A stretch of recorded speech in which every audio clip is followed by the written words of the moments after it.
sıcak anımsın.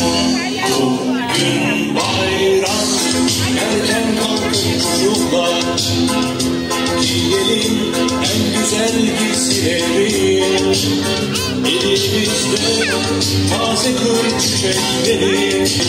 Bugün bayram, erken kalkın çocuklar, giyelim en güzel giysileri.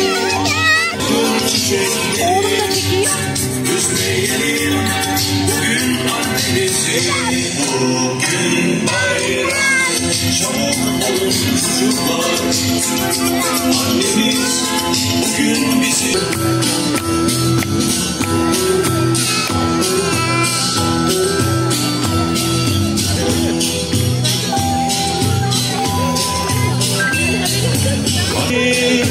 Mevsimler geldi geçti, görüşmeleri, hiç haber göndermedin o günden beri. Tutun beni, dün yine seni aldım, gözlerim doldu.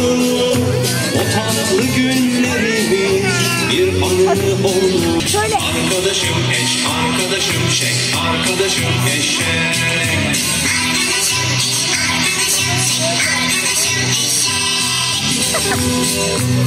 Aferin.